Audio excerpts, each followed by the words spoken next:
Now a message can be sent to two separate parties tonight. One party to the WNBA because fans not watching on TV. Indiana Fever don't care about that. They don't care about that.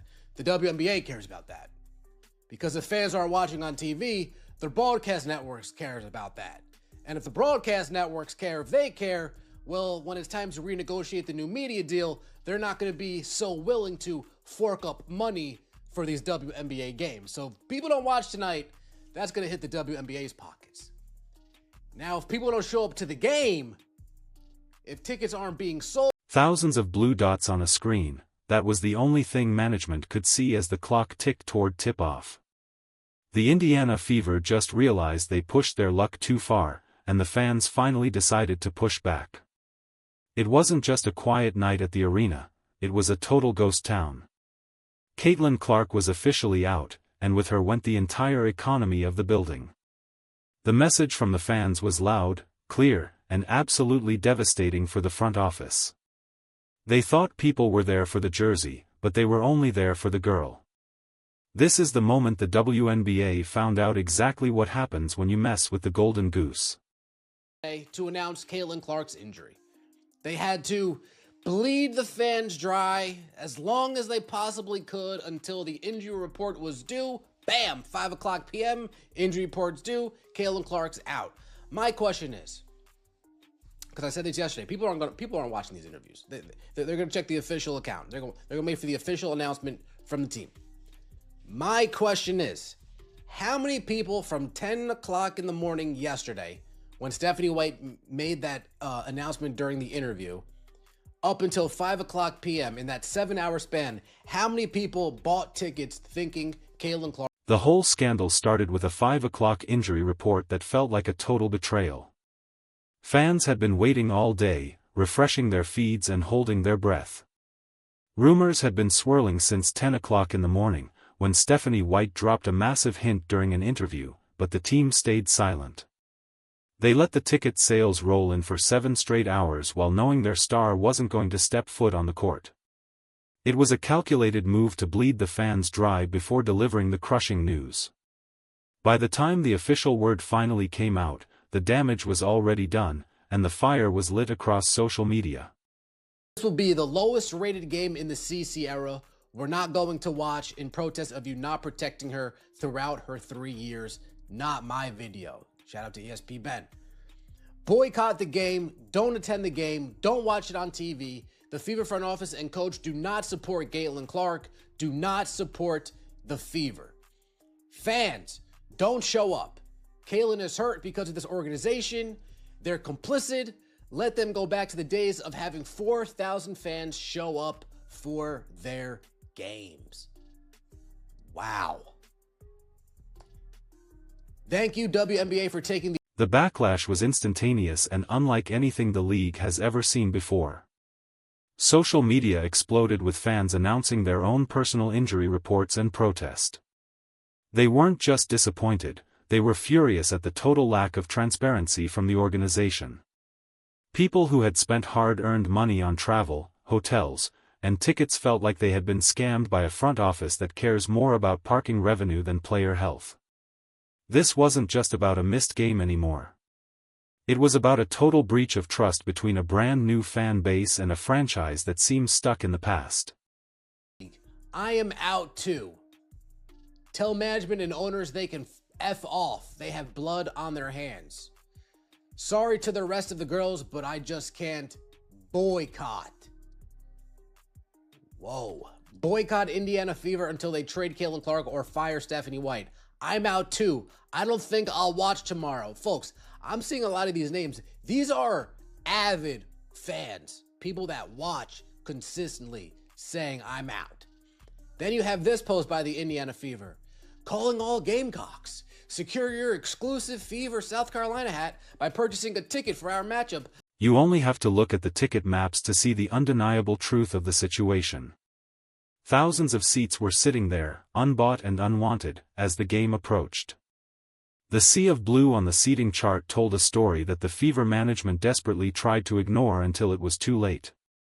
They are used to the old days, when 4,000 people was considered a good crowd, but those days are long gone. Now, if they don't have 17,000 screaming fans, they have a massive financial hole to fill.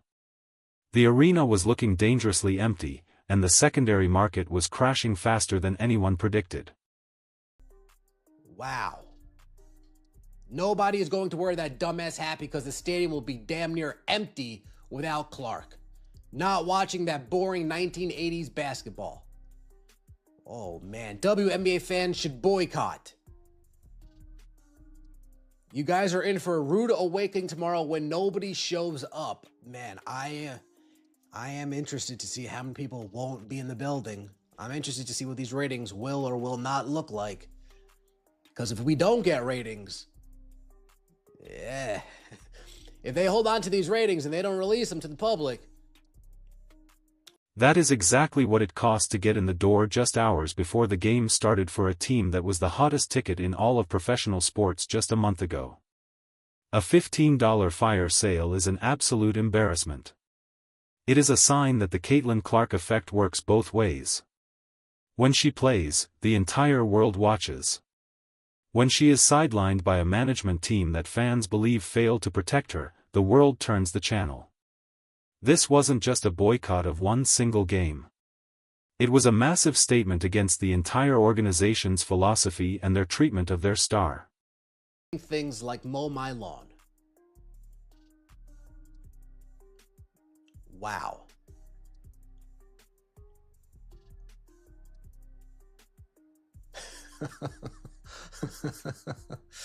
Dave Portnoy, no Clark, no party. Yeah, no CC, no party. I agree. The Fever Sparks game is on CBS Paramount to show support for Caitlin we should not watch. Yes, I like the rest of the Fever team, but what AT did in the league's response was unacceptable, and our only way to show disapproval is not watch. CC fans, please. The financial hit from this boycott doesn't stop at the front gate of the arena. Think about the empty parking lots, the unsold jerseys, the $20 beers, and the discarded foam fingers. When thousands of people stay home, the Fever's pockets start hurting immediately. But the real danger is for the WNBA as a whole. They are currently in the middle of trying to negotiate a massive new media deal. If the broadcast networks see that ratings drop to nearly zero the second one specific player is off the court, they aren't going to be so willing to fork over hundreds of millions. The fans are hitting them hard. We're about 11 hours from tip-off now. Look at all that blue. Look at all that blue. Tons of tickets available. Thousands of empty seats available. Thousands of empty seats. All over the building. All over the arena. You can get your tickets. Look at all those seats. $15 to get in the door. Many furious fans are pointing the finger directly at the front office and the coaching staff. There is a growing narrative that the team has been complicit in the physical targeting of their star player. They have watched game after game as she takes hits that would be flagged or fined in any other professional league. Yet, the response from her own bench has been criticized as lukewarm, at best. The boycott isn't just about her being injured. It is a protest against a system that fans feel is letting her down. They want heads to roll, and they are starting by demanding management take accountability for the mess. Wow.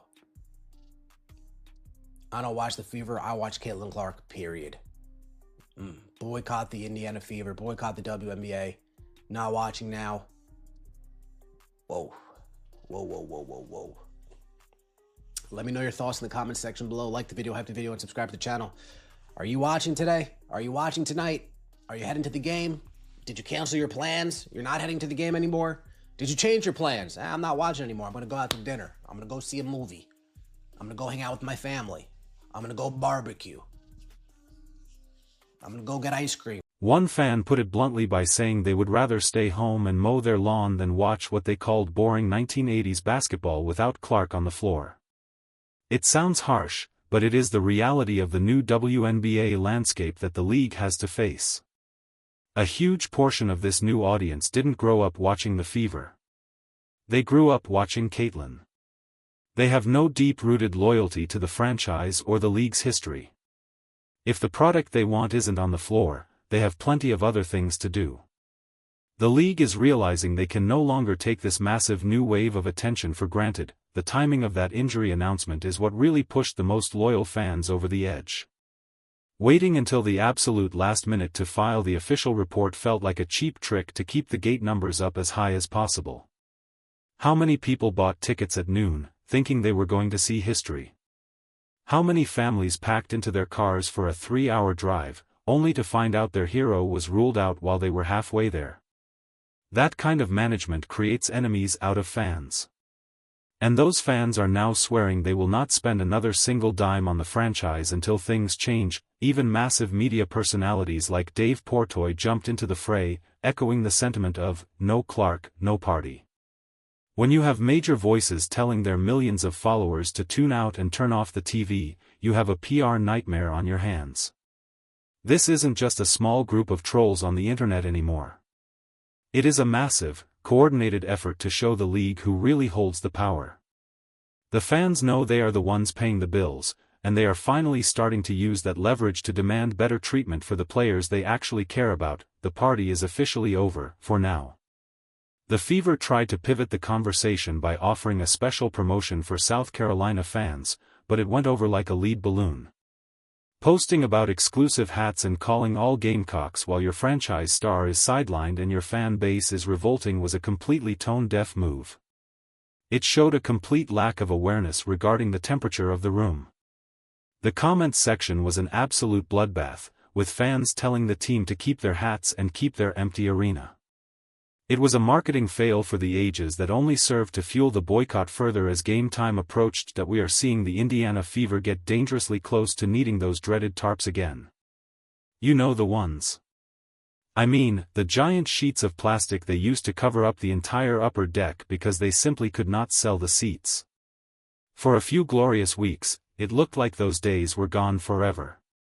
But if these attendance numbers continue to plummet, the team will be forced to compact the crowd just to make the arena look decent on television.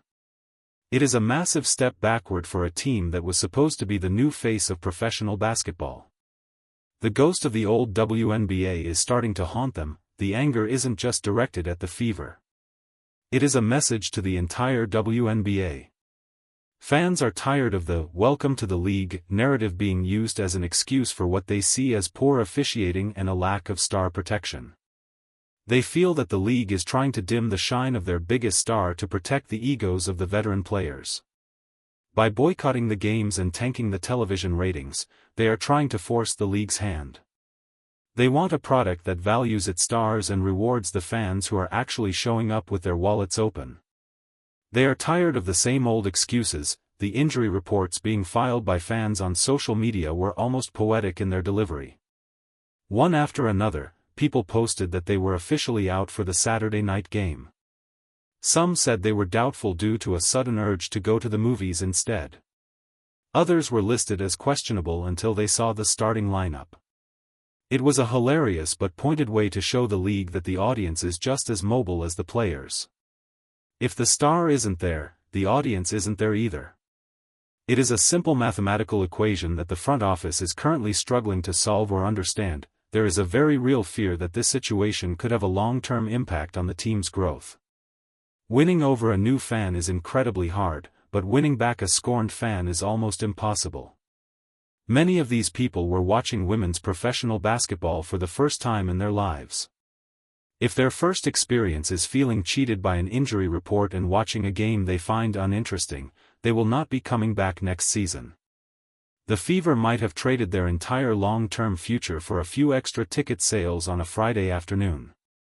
It was a gamble that is failing spectacularly. The pressure is mounting on management figures like Amber Cox and Stephanie White. Fans are calling for jobs to be lost over how this entire situation has been handled from day one. They see a massive disconnect between the coaching philosophy and the actual talent on the roster. There is a sense that the organization is trying to fit a generational talent into a system that simply doesn't work, rather than building a system around her. The boycott is just the latest symptom of a much deeper problem within the Indiana front office that has been brewing for several weeks behind the scenes. Some of the rhetoric has become incredibly intense, with fans claiming the organization has blood on their hands for the way they have allowed Clark to be treated on the court. While that might be an exaggeration, it shows the level of emotional investment people have in this player. They don't see her as just another rookie. They see her as a transformational figure who is being treated unfairly by the league. When fans feel that kind of protective instinct, they will go to extreme lengths to make their voices heard, including staying away from the arena and refusing to buy any more merchandise. The visual of that empty arena is something that will haunt the league for a long time to come, in a season that was supposed to be about massive growth and record-breaking crowds. Seeing thousands of empty seats in Indiana is a huge wake-up call. It proves that the growth is incredibly fragile. It is not built on a general love for the WNBA yet. It is built on a love for a specific brand of basketball. If the league cannot figure out how to keep those fans engaged when the star is on the bench, they are going to have a very hard time sustaining this momentum over the next few years. What happens if this boycott starts to spread to other cities? If fans start tuning out of other games in protest, the league's entire business model is suddenly at risk. The WNBA has spent years begging for this kind of mainstream attention. And now that they finally have it, they seem to be struggling with the demands that come with it. Fans today are not like the fans of 20 years ago. They are connected. They are organized. And they are not afraid to use their collective power to demand real changes in how the game is managed and marketed.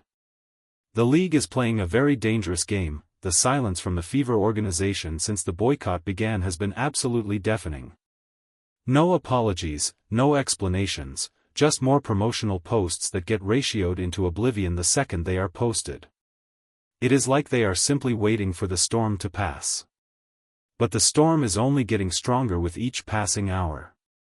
Every time they ignore the fans' concerns, they lose another 100 season ticket holders. They are playing a dangerous game of chicken with the people who keep their lights on. And right now, the fans are definitely not the ones who are going to blink first. For the other players on the team, this has to be an incredibly difficult and awkward situation. They are professionals who want to play in front of sellout crowds, but they are finding themselves in the middle of a war they didn't start. Some fans even apologized to the rest of the girls, but insisted they still had to boycott to send a message to management. It is a complicated dynamic that could lead to serious tension in the locker room if the front office doesn't find a way to bridge the gap and show they support the entire roster, including their superstar. The silence is hurting everyone. Caitlin herself is likely in total shock, seeing the reaction from the fans. To go from playing in front of packed houses every single night to seeing a half-empty arena because you are not on the court is a heavy burden to carry. It puts an immense amount of pressure on her to be perfect and to always be available, which simply isn't sustainable for any athlete. The fans think they are helping her by boycotting, but the resulting atmosphere in the arena is a stark reminder of just how much is riding on her shoulders every single day. She is the engine that makes the entire league run. At the end of the day, this boycott is a massive, find out moment for the Indiana Fever. They tried to play games with the injury report, and the fans called their bluff in the most public way possible. The empty seats and the tanking ratings are a glimpse into a future that the WNBA desperately wants to avoid at all costs. If management doesn't start listening to the people in the stands, they might find themselves back in the dark days of tarps and silence. The fans have spoken with their wallets, and they've made it clear, no respect for the star means no money for the league.